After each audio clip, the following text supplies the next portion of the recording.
A gente usa palavras todos os dias sem nem pensar, né? Mas muitas delas têm histórias secretas, origens bem mais estranhas e misteriosas do que a gente imagina. Hoje, a gente vai dar uma espiada nesse universo e desvendar alguns desses segredos. Então, para começar, vamos pegar uma palavra que todo mundo conhece: slang, ou, em bom português, gíria. A gente usa gírias o tempo todo. Mas, alguém já parou para pensar de onde veio a própria palavra gíria ou slang? E a resposta é surpreendente. Ninguém faz a menor ideia. É sério. Nem os maiores especialistas em linguagem sabem dizer. E essa incerteza toda é o ponto de partida perfeito para nossa análise, porque mostra que a língua é cheia de mistérios que, talvez, nunca sejam resolvidos.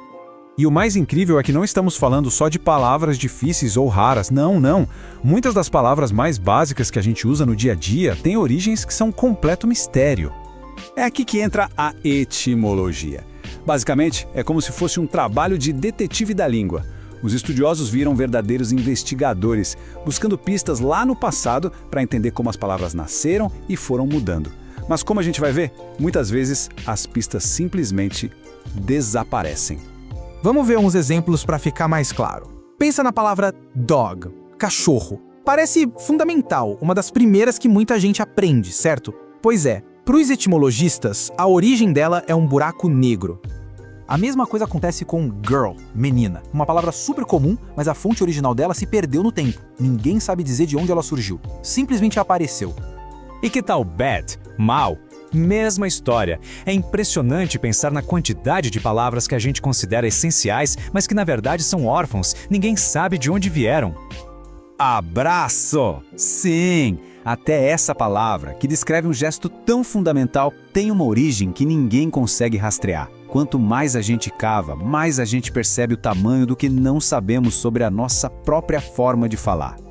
E para fechar essa leva, Chris. A origem dessa palavra é tão enigmática quanto as perguntas de um teste bem difícil. E olha, a lista é longa, viu? Tem centenas de outras palavras nesse mesmo barco. E essa frase aqui no slide resume perfeitamente a frustração desses detetives da linguagem. Chegar num beco sem saída com uma palavra super comum é parte do dia a dia deles. É o momento em que se admite que a língua, às vezes, sabe guardar muito bem os seus segredos. E claro, essa incerteza toda abre espaço para a criatividade. A natureza humana odeia um vácuo, né? E a gente adora preencher esses espaços com boas histórias. Quando não sabemos a origem real de uma palavra, o que a gente faz? Inventa uma. E assim nascem as etimologias populares.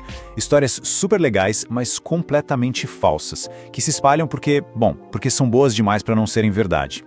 Um dos mitos mais famosos é sobre a palavra posh, que significa chique, elegante. A historinha é que seria uma sigla para port out, starboard home, ou seja, bom bordo na ida, estribordo na volta, se referindo às cabinas mais caras nos navios que viajavam entre Inglaterra e Índia. É uma história ótima, mas não existe uma única prova de que seja real.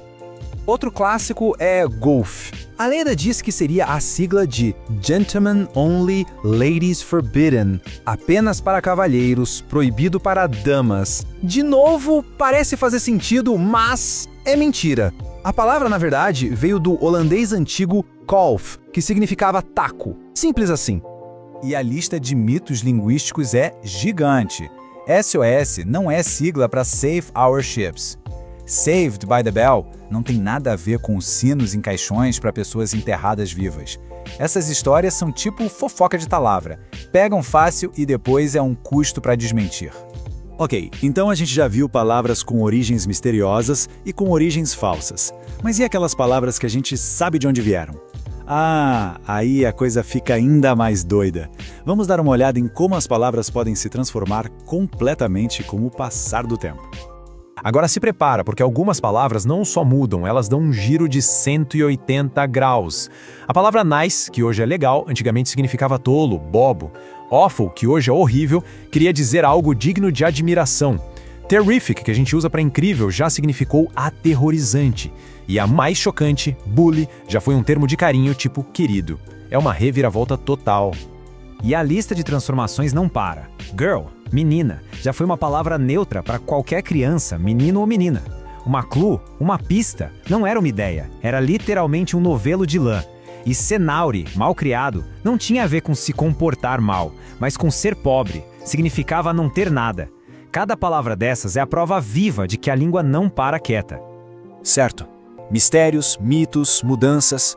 O que a gente tira disso tudo? Por que isso é importante? A resposta é simples. Tudo isso não é um defeito da língua. É a maior prova de que ela está viva. Então, a grande lição aqui é essa. A língua não é uma peça de museu, parada no tempo. É um organismo vivo que respira, se adapta, muda. As origens que a gente perdeu e os significados que se transformaram não são falhas, são sinais vitais dela. E nem precisa olhar séculos para trás para ver isso acontecendo. É só pensar em palavras como cloud, nuvem, text, texto, swipe, deslizar, follow, seguir ou throw. Em menos de 20 anos, todas elas ganharam significados completamente novos que dominam o nosso dia a dia por causa da tecnologia. A gente está assistindo a evolução acontecer em tempo real. E isso nos leva à parte mais legal de tudo.